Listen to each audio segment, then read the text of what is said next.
Greetings and welcome back to the workshop. I hope you're all doing absolutely amazing. Since our last episode on the Tinkerbell build, I have managed to finish off the valve glands. In the last episode you saw me make the piston valve glands. Well, since then I've been able to find some spare time and get the valve spindle guide valves finished off. So that is another item we can tick off and say we've finished, which is great. We're moving forward. So in this episode we're going to start the slide valves themselves, which will mean we are getting very close to having the cylinders wrapped up ready to bolt on the Loco, which I won't mind getting to that stage. Obviously we still have the piston itself to do, but I'm quite sure we can do that when the cylinders are on the locomotive, but we'll see when we get there. We'll see where we're at. So the bit we're making is this here, the slide valve, and these castings, I purchased these off a lad at the club who was making 2 Tinkerbells but only ever made 1, and I don't know where they've come from and I don't know how old they are, but whoever made the patterns, I don't know what their idea was. Maybe the spindle, well, these ones were supposed to be offset because they're actually unequal, like this side's smaller than that side, and it's the same that way. Very slightly, this side here is smaller than that side. So what we'll do is the smaller faces, so this one, I will skim that one first and then bring it down to length on the other side to 2 inches, and then the same on the other side. We'll pick the smaller one to face off and then bring the bigger one into 1 inch and 13/16. There's some very peculiar sizes on these drawings, because this is the original Tinkerbell drawings. So this face seems to be the flattest, so we'll do it off that one for now. We'll get them both machined around that face, and then I'll put them both in, and then I'll do this top face.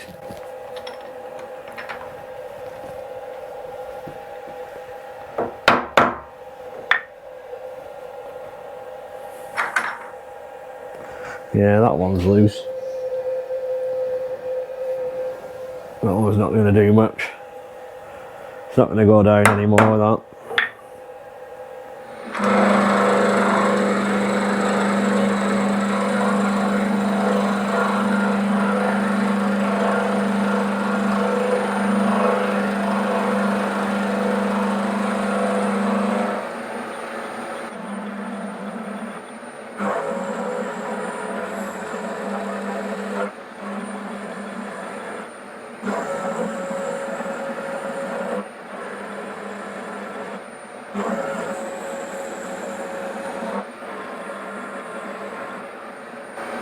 Just a little bit more down there.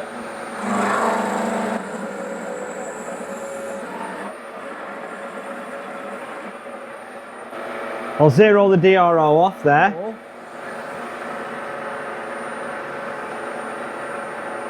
Because that needs to be 2 inches. So 2.5 inches is where we want to cut, because obviously the cutter is 1/2 inch.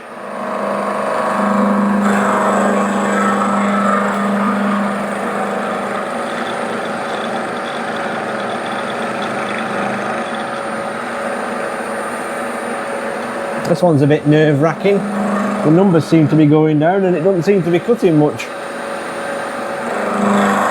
Oh, there we go. Now it's cutting.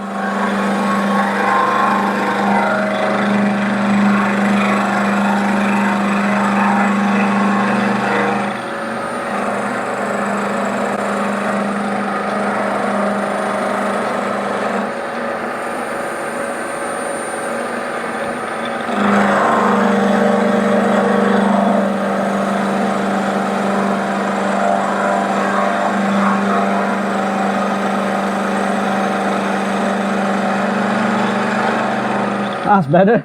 For a minute then I thought we weren't going to take anything off.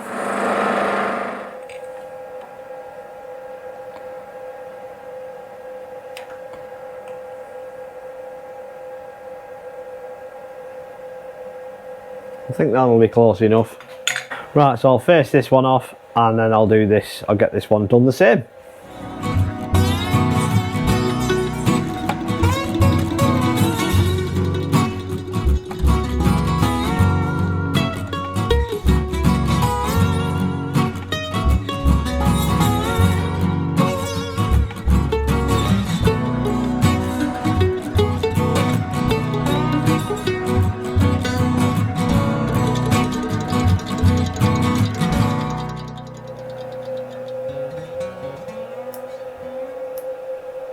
Close enough, close enough. Right, so now that they're done and they're both the same, I'm going to face this off. So I will put my face mill on, skim this one off, put this one back in, leaving the tool at the same height, and we'll skim this one off. And then we've got two nice flat surfaces. And then we'll datum everything once this is this way around in here. And then we'll get this bit sorted before we return to the bottom to do the pocket. Oh, and there's a slot in here as well to do. Okay, so I've swapped to my big face mill. This one I only ever use for brass and bronze. I never ever use it for mild steel or stainless or anything like that, or cast. This is purely one I have for non-ferrous.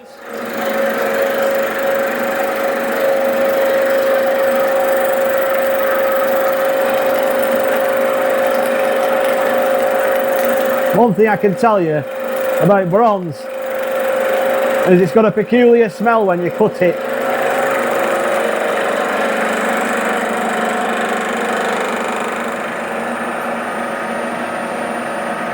I think that'll do it.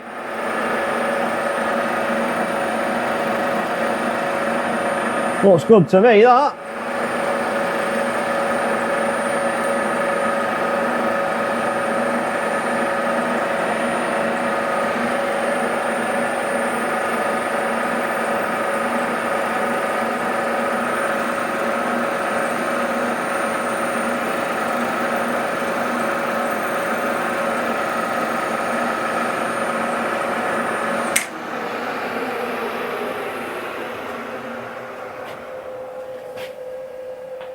That is silky smooth. Right, I'll swap to the other one.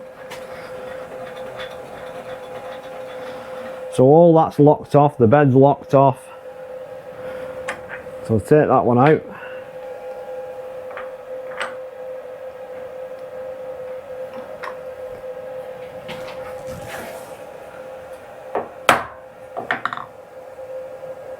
And all the back one's loose. It's because the faces aren't great.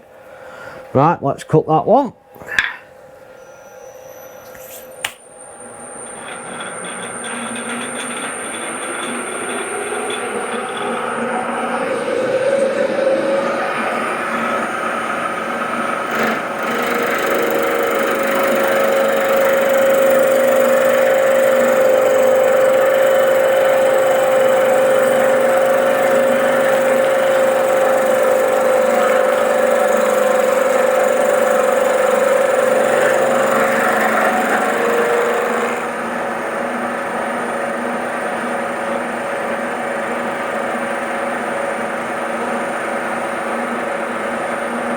This one's missed a bit in the middle, but it doesn't matter because we've got to cut the pocket out.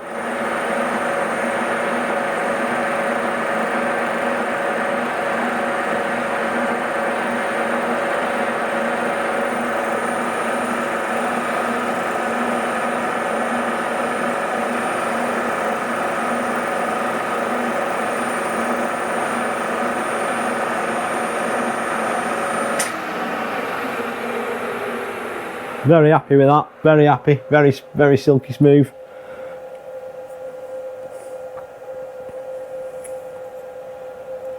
Right, I'll deburr them edges and then we'll flick it over and get some datums and figure this bit out.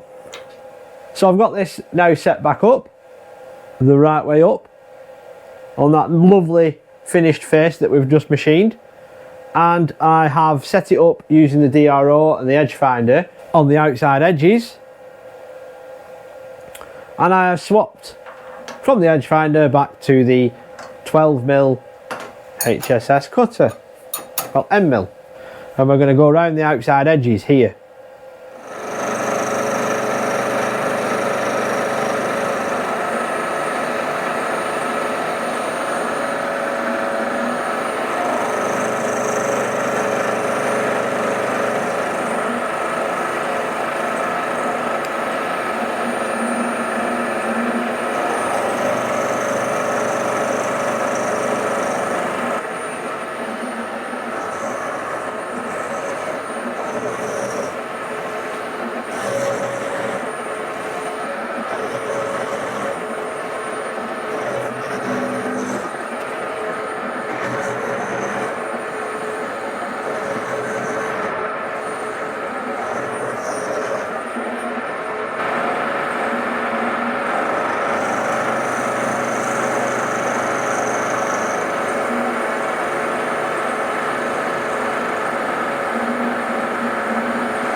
So it's just a case of the same really. Just keep going round each edge.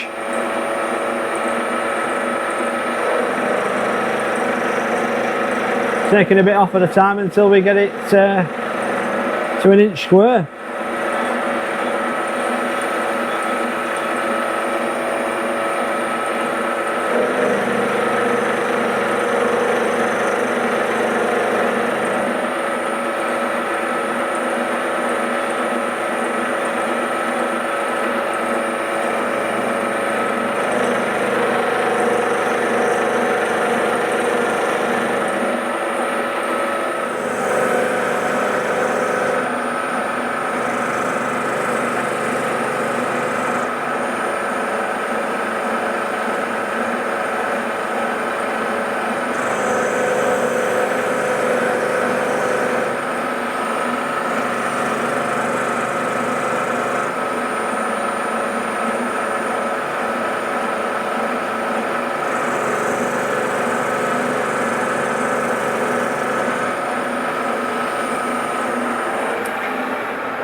And there we go. This one, I did the back face and it didn't take very much off, so we got a bigger lip on this side than that side. So that casting was way out. I have changed the tool to a 2 flute so we can put the slot in here. It has a slot that goes all the way through and all the way down to this level here that you saw me do before, which gives us a very nice datum edge when I turn it back over. So we'll put the slot in, 10mm, because my valve spindle is 10mm.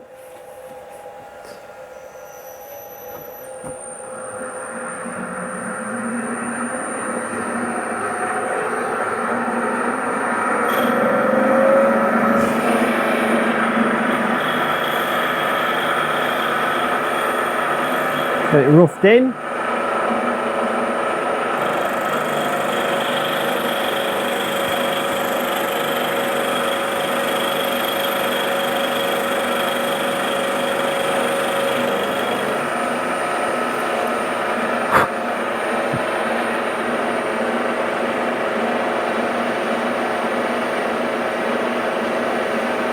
Yep, that'll do.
There we go. A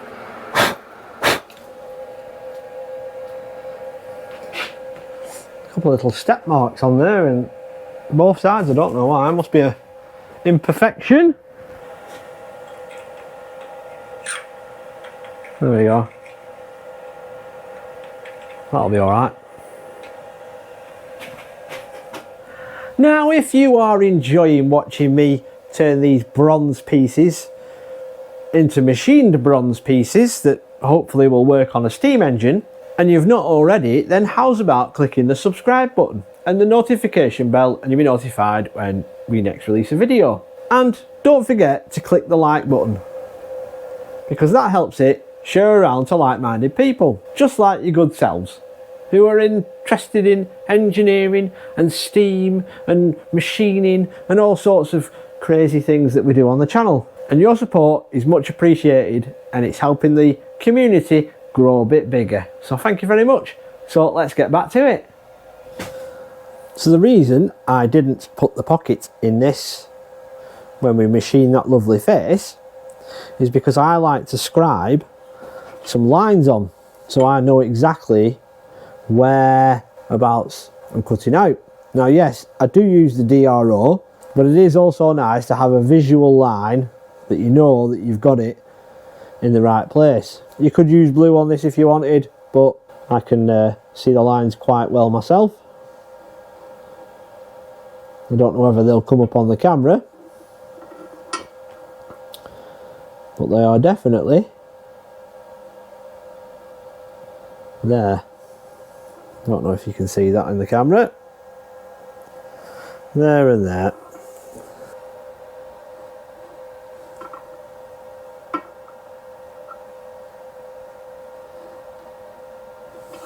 Right. So we'll get it set up in mill and get that milled out.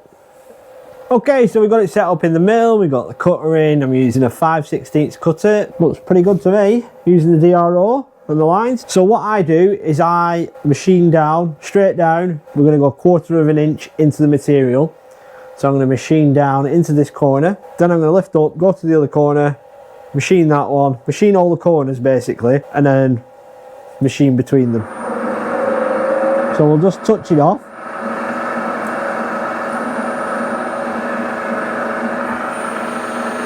Yep, that's spot on for my lines, which it should be, because obviously I'm using the DRO. And then we will plunge it in a 1/4 of an inch.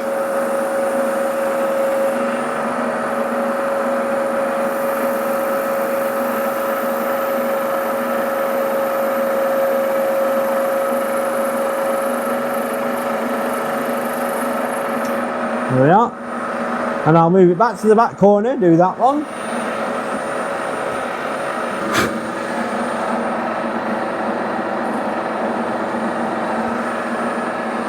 Again, looks good with the marks.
One pocket.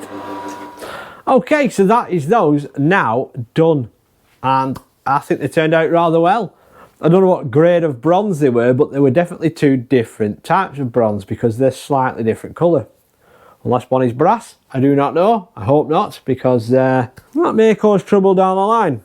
Now those fit inside the valve chest and they move backwards and forwards and they allow the steam in to the whichever side is open to the cylinder to push the piston, and the port that you've just seen us finish at the end, that is for the exhaust. So when that slides over the opposite one that's open, that allows the steam to exhaust out and up the chimney. So fantastic. We've ticked off another part of the Loco. So the next part of the valve assembly is the buckle, which sits around the valve and has the valve rod which runs through the buckle and out through the valve gland that I machined in between the last two videos. So we're moving on quite well with that. I don't know what we're going to do about the buckle because I don't have a casting for that. So I may inquire and see if there is a casting, and if not, then we're going to have to fabricate something. The drawing says bronze, but we could probably get away with stainless. Not mild steel, obviously, because we don't want it to rust. So we'll see where we go with that one. And with that, we're done. I'll see you in the next one. Laters. We'll soon be chuffing up the track.